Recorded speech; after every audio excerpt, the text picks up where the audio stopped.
Welcome to Weinberg College's Conversations with the Dean. And today we're extraordinarily lucky to be joined by my colleague and friend, Professor Susie Phillips. Susie is the alumni of Northwestern teaching professor of English at Northwestern University. She is a medievalist with early modern leanings and teaches courses on late medieval and early modern literature and culture, drama, poetry, Shakespeare, and Chaucer. And she's currently teaching a course on Chaucer and on that author's Canterbury Tales. Her second book, Learning to Talk Shop, Mercantile Mischief and Popular Pedagogy in Pre-Modern England, is forthcoming with the University of Pennsylvania Press. It examines best-selling multilingual textbooks that opened a virtual classroom to students who did not have access to formal education, offering instruction in the practical and murky ethics of the pre-modern marketplace. And when we say pre-modern, for those of you who aren't in our world, we're really trying to join together, let's say, medieval, in this case, Europe, and I don't know, Susie, where you end up, but something like the 17th, 18th century. But we can refine that in our conversation. Susie's also published essays on Chaucer, gossip theory, late medieval pastoral practice, Renaissance dictionaries, medieval multilingualism, and pre-modern pedagogy. So, Susie, thank you so much for joining us today. I hope you're going to enjoy this as much as I know I will. I'm really looking forward to it, Adrian, and thank you so much for having me. And welcome, everyone. Can't see you, but wave. Yeah, we know you're out there. There's at least 40 plus of you out there in cyberspace. So, Susie, there are so many different ways we could begin this conversation. I wanted to know, to start off, with a very general question. What attracted you to studying Chaucer? Geoffrey Chaucer, this major figure of European literature, of course, but what is it that resonated with his works in your mind and with potentially with your students in the classroom? And I suppose more broadly, I'm assuming not everyone joining us today is a medievalist. Is there anything about medieval literature that you think is especially relevant today, rather than, let's say, I assume many people would say, why, what's so special about that? Why are we studying that still? So I often start my Canterbury Tales class with the confession that I began my life as a math major. And when I was a sophomore math major, I took a course on the Canterbury Tales, and my life has never been the same since. So I warn the students that this could be a life-changing experience for them. For me, it was that Chaucer is incredibly funny about really serious things, as a way of getting readers to think about the big questions of their day, right? How do we think about the church that's structuring our everyday? How do we think about the fact that there is an aristocratic hierarchy who owns all the land and helps to make the laws and governs the country, when the vast majority of people are kind of working on those manners? How do we, those large estates that knights, earls, dukes owned? And for me, that the humor as a teaching tool, and the question as a teaching tool to ask, well, why are things this way? Do we believe that virtue resides in those who claim it as their birthright, or do we think it comes from your actions? And so Chaucer, for me as a reader and as a teacher, is someone who's like constantly messing with me. You think you know where you stand, you think you know what he's arguing, and then you realize actually things might be a little more complicated than that. So if for those of you who've never read Chaucer, one of the things that people love about the Canterbury Tales is his irony, the way in which he takes a kind of wry stance on the conventions of his day. But that irony is kind of constantly shifting. And so sometimes you're just not really sure what the object of it is. And it's a great tool for kind of refining your thinking and refining your interpretive skills. And the other thing I would say is that as a math major coming to it, I wasn't trained in literary studies, but Chaucer gave me a way in because nobody was trained in Middle English, right? And today, in this moment, in 2024, when we have students coming from all kinds of backgrounds, all kinds of educational training, all kinds of countries and regions and places, the Canterbury Tales is a great leveler for students because everyone comes to it with the same level of skill and expertise. That's Yeah. fascinating because in some ways, I think we probably think this is so arcane, you know? I mean, all the old English and trying to understand Chaucer. Yeah. And I think that feels almost esoteric, as if it's separating. But what you're saying is Right. actually it's a leveler because everyone starts out from really the ground, that actually the students come in and it's sort of an equalizer for students coming from a variety of, let's say, different schools. Yeah, absolutely. I mean, it sounds counterintuitive, but Yeah. the thing is that when you come to university, everyone assumes that they know how to read, right? Hmm. The thing Hmm. is, reading at a university level is a skill that you acquire and hone. Hmm. You get sharper and sharper in your reading skills, the same way that you do with your ability to work with and manipulate and analyze numbers, right? Hmm. And when you give a student a 20th century or 21st century novel, struggling with that novel feels more dangerous, more stressful, more existential. Whereas struggling with the Middle English, we're all struggling with Middle English, but it's teaching the same skills, right? And so we, at the beginning of the Canterbury Tales class, we sort of go around the room and do reading workshops, and everybody reads a couplet and translates. And so there's then this sense of what does this say? And we're all Yeah. figuring that out. And then there's the, but what does it say though? And then Yeah. we get to have a really interesting conversation about that Hmm. without the anxiety about looking stupid or Yeah. not knowing something you should already know. Yeah.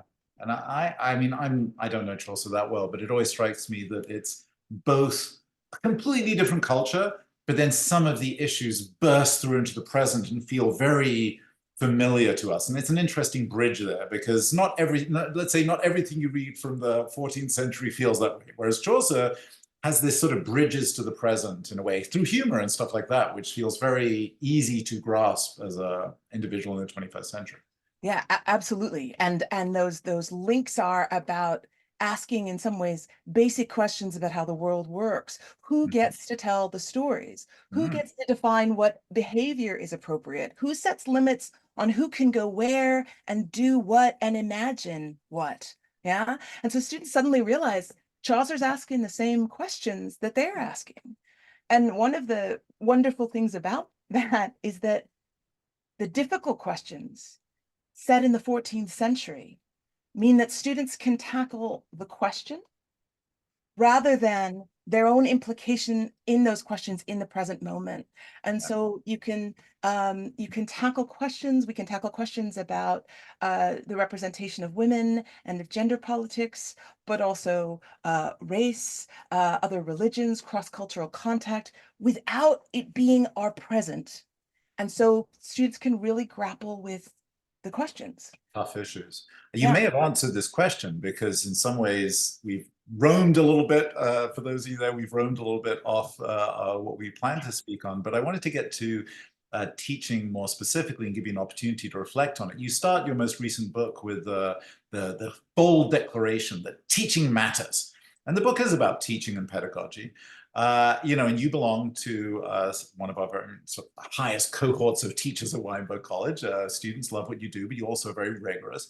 I wonder if you could say something about this bold sort of declaration. Why does teaching matter, and how does it matter? And how does that statement show up in your work as a researcher and educator? So one of the things I'm really interested in my book is telling the story of education, early education, medieval and early modern, Yeah. um, from a humbler, less elite perspective. There's a lot of wonderful scholarship on the Latin grammar schools. yeah, and humanist erudition. And the humanists did an amazing thing. They kind of opened up. They created the largest kind of expansion of education that Europe had seen, and it wasn't bested again for 2 centuries, right?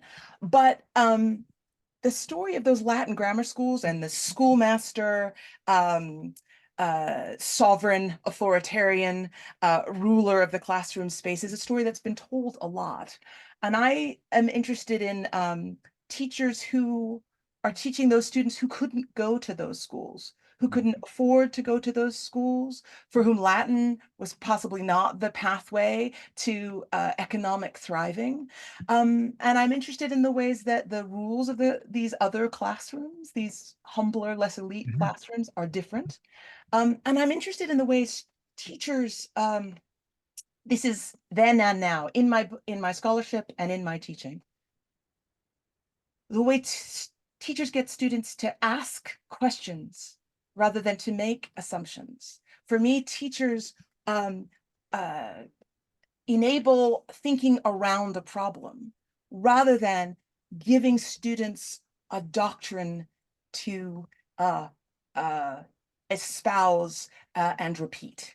And a lot of the stories about the humanist grammar schools are about a set of rules that we all follow, the virtues of Latin and Latin learning, the virtues of the virtuous schoolmaster whose gestures and language we all emulate. What if there are teachers out there suggesting that maybe we emulate the apprentice in the shop or the chambermaid who's navigating a system that's not really working for her, or a Black stable boy who's dealing with a traveler coming from another European city? What does it mean to think about education from that humbler perspective? And so for me, teaching matters in the sense that it's equipping students with the skills to thrive in their current socioeconomic moment. Mhm. And, there are sort of universal truths that we hold on to sometimes as teachers. These are the things we should teach. And every once in a while, we have to question whether those are the things. The pandemic upended everything. What really matters? What is it that we're invested in here? What is it that we have to do? What do we need to equip students with? Uh, Mhm. and I know that 14th century literature might not seem like one of the survival skills, but it actually is. How do you think around a problem? How do you think about bias? How do you think about who's telling a story? How do you think about perspectives other than your own?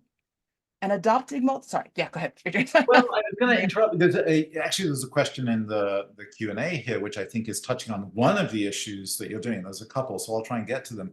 But there's a question here: would it have seemed radical during Chaucer's time that people from humble stations were given a say or a stage to tell their story? And let me just add to that for those of you who don't know, I mean, the Canterbury Tales, I mean, Chaucer's probably best known work, and certainly towards the end of his life, this very important text. Uh, is predicated on different people telling stories. So Chaucer is, I don't know if it's ventriloquizing through his characters, but something like that. There's many different perspectives. So, would this have been a radical choice in his own period, I guess? So that representation across a whole range of social standings, absolutely radical, right? In the sense of giving them a voice to speak their own perspective and not denigrating that perspective as not worthy of respect. So there are lots of other texts in the Middle Ages that have characters from lots of different social stations, but the characters who have virtue, the characters who have respect, the characters who the reader should emulate are clerics or knights, ladies, Hmm. aristocrats. The Canterbury Tales is really interested in a kind of mercantile middle and raising questions about the virtue of that chivalric order, raising questions about, are all clerics virtuous? We know they're not. There's lots of corruption in the institutional church in Chaucer's day. And so letting the wife of Bath, a merchant class widow who's a cloth export, deals in the cloth trade, wool. She's like the poster child for the English national product at that moment. She defends the position of wives But she also has a character in the middle of her story who says to a knight, look, you think you're virtuous because you're a knight, but we've already just proven that you're not virtuous. And also, virtue doesn't come from birthright, it comes from what you do. And that is a different statement coming from a merchant class wife Mhm. than it is from a monk, right? A theological scholar or a knight. So yes, it would have been radical to do this. There's a little follow-up, and then we'll get to another question. The follow-up is, does the identity, I think I'm intuited from the question, change the nature of the story related dramatically? And I think the answer is yes. But Yes, in other words, how that's sort of almost a triangulation between the identity of the person and then the stories, and they all have slightly different moral inflections, right? absolutely, absolutely. So Chaucer's really interested in how the teller matters, how the teller changes the tale. Um, and Yes. he's got three pilgrims whose prologues, where they introduce themselves, are for the wife of Bath, double the length of the tale itself, right? And their prologues are confessional, so they're saying, "Here I am. This is what I do. This is what I care about." The pardoner says, "Trust me, I'm a liar. I rip everyone off. I'm interested in making money. I will take a widow's last penny. But I do sometimes turn people away from sin." And then he delivers a sermon that's a really great anti-avarice sermon, pretty arresting. The moral is very clear.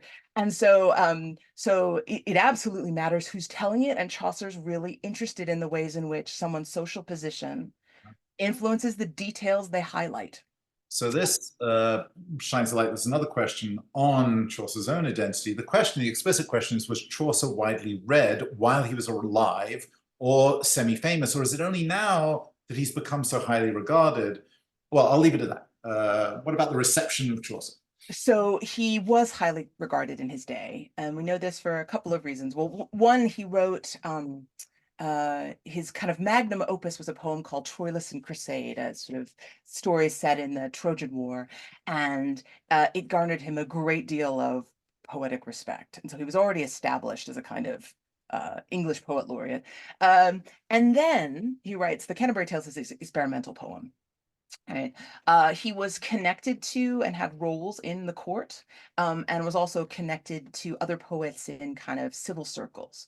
But the real evidence we have is that there are 83 medieval manuscripts that contain part or whole all of the Canterbury Tales.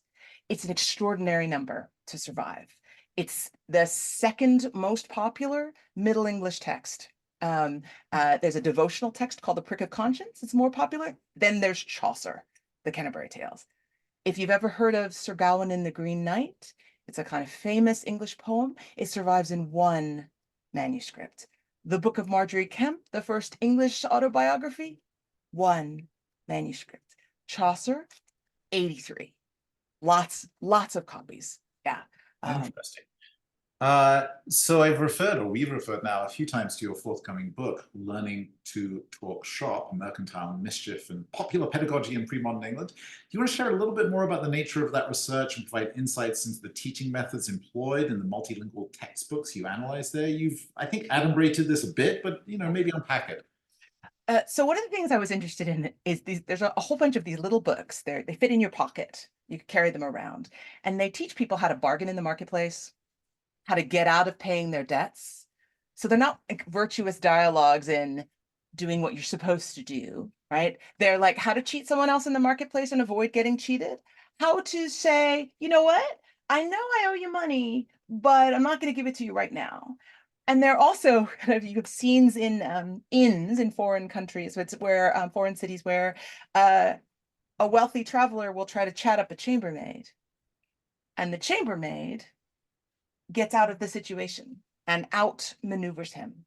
And so I'm interested in like practical advice in how to work in the marketplace, Mhm. how not to be cheated and taken advantage of by those who um, have more power than you, Mhm. and more money. And then also the ways in which someone like Chaucer or someone like Shakespeare is playing with those same tactics.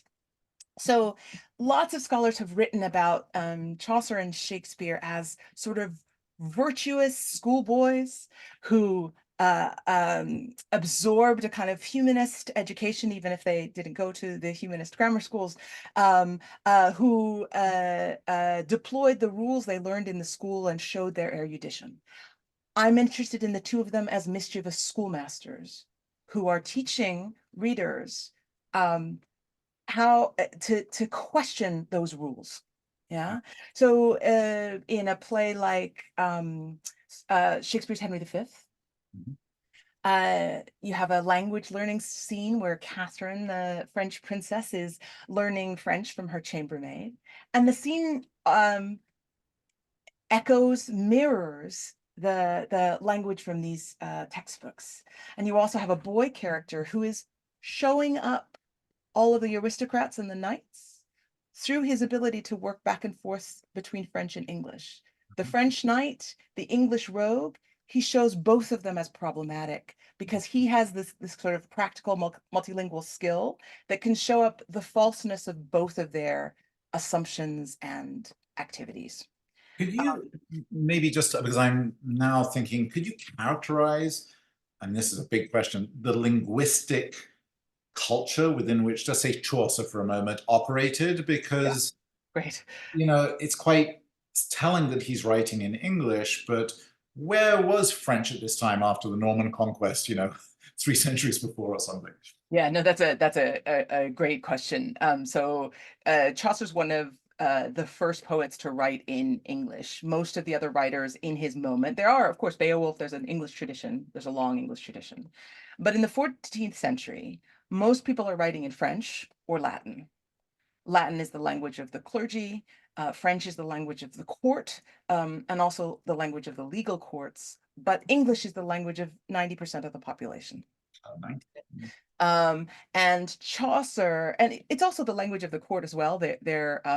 We started to discover that more and more people are having to learn French.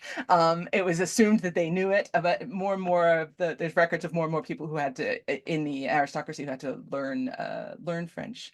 So it's a multilingual world that he works in, and there's a hierarchy of languages with Latin at the top, and then French is a kind of prestige and English as having no prestige.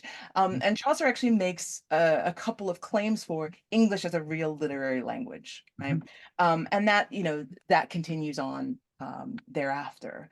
For someone living in 14th century London, it's a multilingual city where not just because there's Latin and French in people in higher social stations, but because there are merchants from Germany and from France and from Italy. And when you go to the market, you're kind of bargaining with all of them. And so these little textbooks that I'm talking about, most of them coming out in the late 15th and 16th century, they're acknowledging the fact that if you had a shop in Antwerp or Paris or Venice or London, you needed to know what the other guy was saying when they were speaking French, Spanish, Italian, Portuguese, Dutch, Mhm. German, and there's a lot of trade across the channel. So it's a kind of multilingual world in which having a bit of facility can make all the difference, right? So I'm going to remind the group that we're going to start going to Q&A a bit more formally in a moment. But if you have questions, start thinking of them and putting them in the Q&A function so we have some exchange. It's meant to be a conversation with you all out there. So another question. You're a medievalist, which is one way of summing up your research and scholarship, putting some limits on it. But your work touches on vast, interconnected material. You just mentioned language, but also commerce, you mentioned, right? Because the two are connected. Translation and teaching. This is sort of the intellectual vector you live within. Could you share a bit more about the interdisciplinary connections you discovered or uncovered in your research? Sure, yeah, and this can bring me back to the book a bit, to something I didn't say, Yeah. which is I think that what some of these teachers outside the grammar school are teaching is a set of interdisciplinary skills, and I think the lessons are actually they look a lot like what we might now call an integrated curriculum, where Mhm. students study math, and literature and language, and have kind of units that connect. So these lessons are teaching multiple languages, but they're also teaching math word problems, because you need to know some not so basic math to have a way of outmaneuvering the other person. Well, I'll sell you the whole piece for X amount. We're buying in bulk, right? And so knowing knowing a little bit of math, knowing languages, having a sense of the discourses that are out there, they're offering a kind of pragmatic, multidisciplinary conversation. Mhm. As a medievalist in the 14th century, working on the 14th century, I need to know religion, economics, history, literature, and sometimes a little bit of science, because every text is, not every text, but many texts are doing all of that at once. Chaucer, weirdly, because the text is funny and a little ironic, is known as an expert in alchemy in the 15th century because of a tale he tells. And so he's playing around with all sorts of things. For me, where the research takes me determines then what I need to learn. So for this book, I had to do a lot of work on what does 16th century the economic world look like? How did loans work?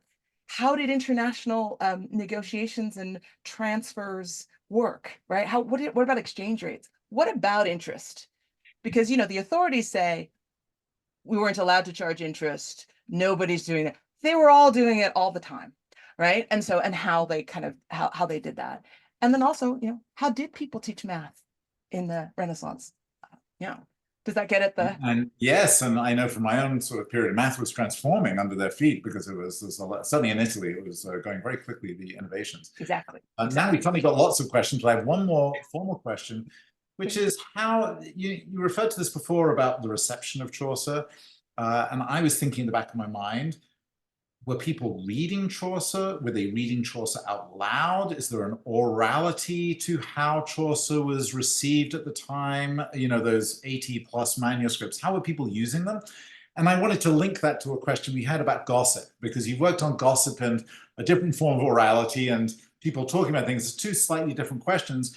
But we tend to think of gossip in contemporary times, I think, as a little negative. But you've written about its power, and could you maybe go from the orality question to the gossip questions? Yeah, no, absolutely. So I think that for different readers, and I'll put readers in quotation marks, some might have read Chaucer in manuscript, and some would have learned about Chaucer because someone in the household read aloud at dinner.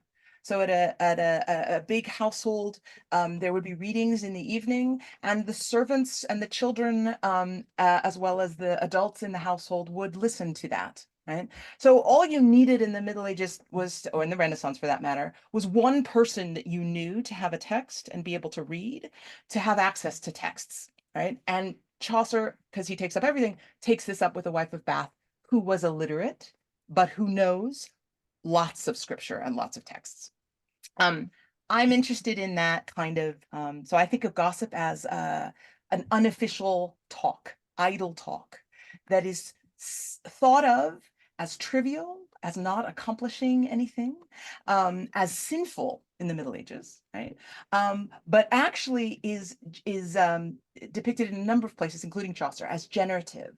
So you get all kinds of descriptions of gossip as a sin of the tongue, right? But it's also the way stories begin. Did you hear the one about, and even priests say, I know a story. It happened just down the street the other day about a priest who saw some women gossiping in church. And he could see that there was a devil sitting on their shoulder writing down what they said. And it seems like, the devil is keeping track of all the words that you gossip.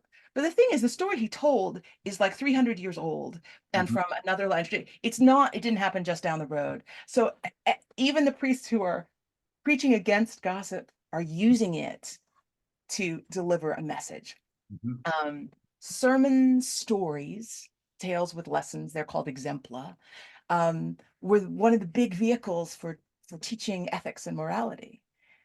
And priests and preachers realize that you've got to make those stories engaging and immediate.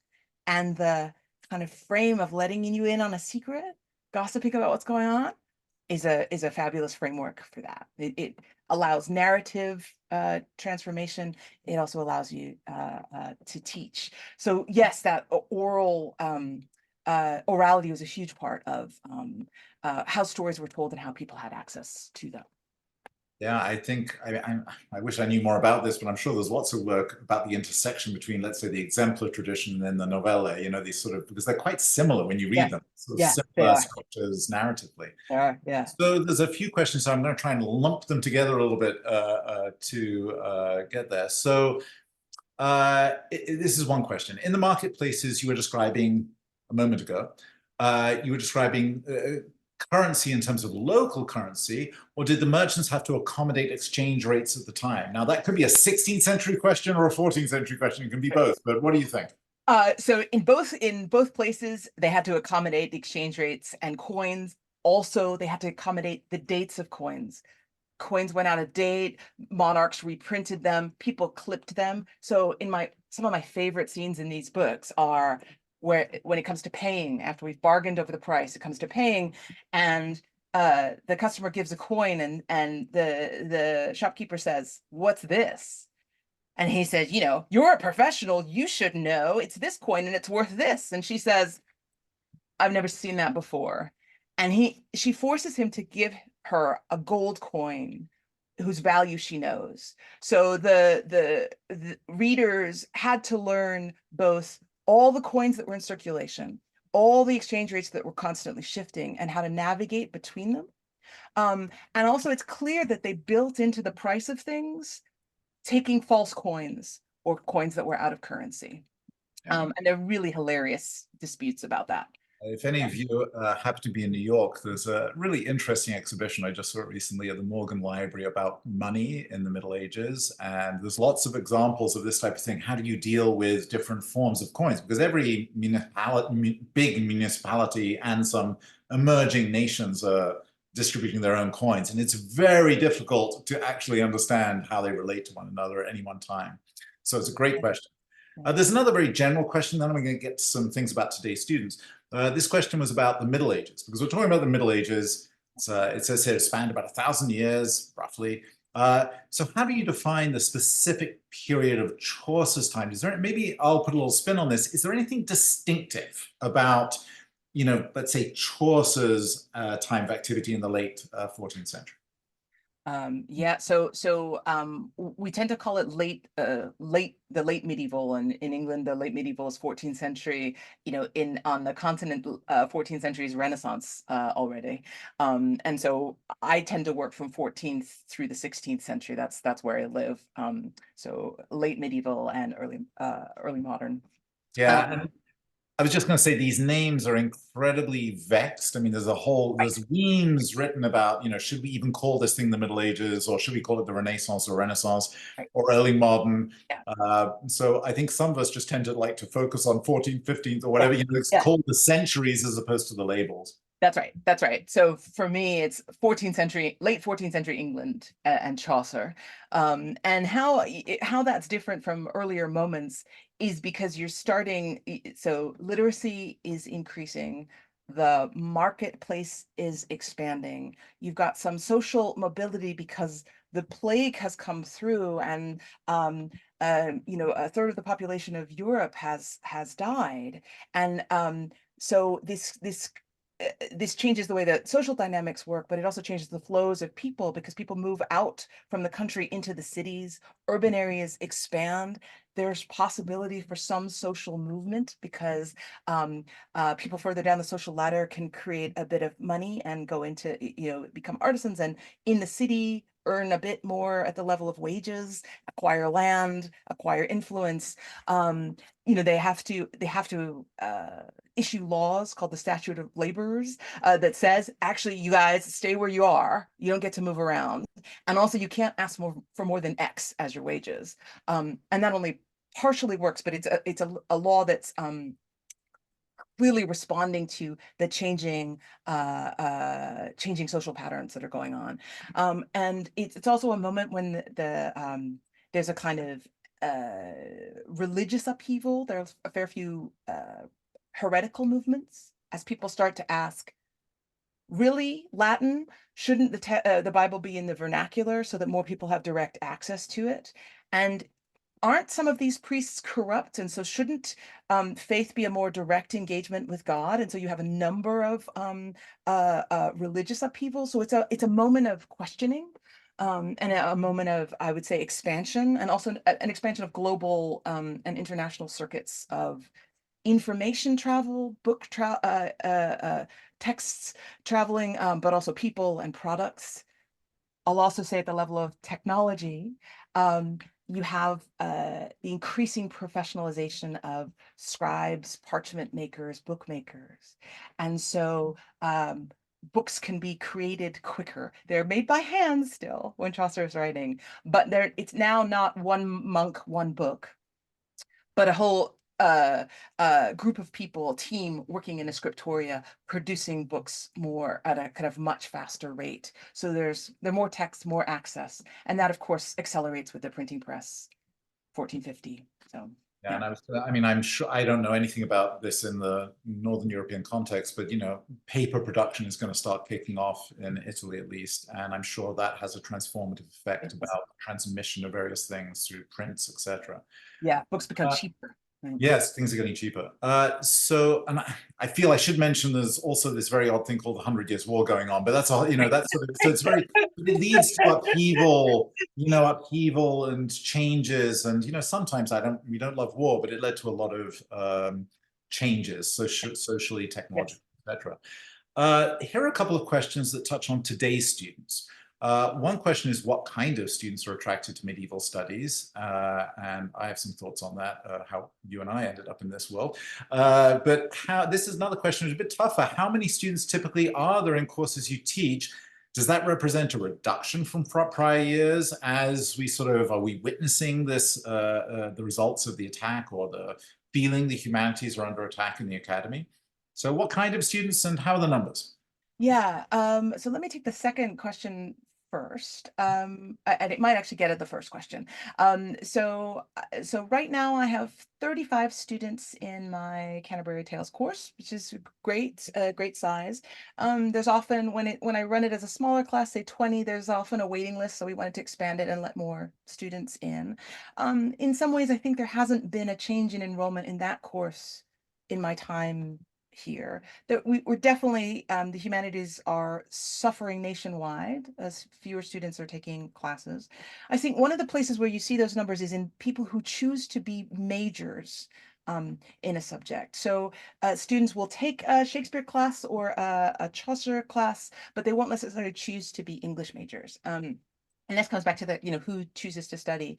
So in my Canterbury Tales class right now, I've got 2 computer science majors, a math and English, people who work on film, people who do creative writing, students in history, the whole kind of Weinberg range, as well as in some ways the Northwestern range with engineer and those students may not go on to be English majors, but they found the course interesting and bring a new perspective to it, and that's great for me. Where I see the biggest kind of enrollment drops are in larger lecture courses. It used to be when I first started that Introduction to Shakespeare had 200, 250 students, and now it's more like 100. And some of that is the decline in the humanities, and some of it is that students want um, a more intimate classroom experience. They don't want to sit in a lecture hall and have a lecture, though they do that in many places. They want a class where they get to engage and grapple with and discuss. And so some students are electing to take, say, a more advanced course in Shakespeare, Chaucer, or Faulkner or Joyce, instead of taking a big lecture course. So and we're all trying to think of ways to convey to students how vital and important it is to learn how to read well, to learn how to think well. One of my, and I haven't addressed the who becomes a medievalist, but I'll let Adrian take that in a second. One of the things I believe about universities in the 21st century is that students need to learn how to manipulate, analyze, and understand and deploy language and numbers and images. A student who can do those things, both of them well, can rule the world. And there's nothing like an English class for teaching you how to think about how language works, not just what it says, but the effect it has on you and how it does that. What we say and how we say it matters. And so part of it is trying to get that message out to students, to parents, to alumni, to remind. We used to take it for granted, and now we have to explain it. But that's useful too as a teacher, right? Signposting what you're doing. Who becomes a medievalist? People who like weird stuff. Weird, funny, wacky, what is going on here stuff. That's Yeah, I was going to say something similar. I do think there is something in as someone. I mean, I straddle like you do. Actually, I didn't realize we were so close because I think probably I'm considered more of a Renaissance person because that's how it breaks down in my particular world. But there's something that is enduringly attractive, it seems, to young people about the medieval period, and I'm not quite sure why. It has something to do with the weirdness of it. If you just think of the word, how the word goth has transformed and changed within our society, but I think there's something about it which remains attractive to students, and something about its familiarity and distance, which I think, let's say the 15th, 16th century is a little tougher sell in some ways, although big names like Shakespeare always attract the students still, which is another irony. The names you mentioned, the major writer figures, despite so many critiques in our world about focusing on, let's say, the major authors, it still remains something very, very powerful for students, which is an interesting tension we live within. We have to end. This is someone. I'm going to end with this sentence from one of the participants. This isn't a question, but I want to share that I have used my English degree every day of my life, and I'm 66. Excellent. We love that, to hear that. So to all of you tuned in, we hope you found this to be a valuable way to spend 45 minutes. It felt like 10 minutes to me. Thank you to our Alumni Leadership Circle supporters of Weinberg College, whose investments make research like this and great faculty like Professor Susie Phillips, her work possible. So thank you again, Susie. From all of us at Weinberg College and Northwestern University, have a great day.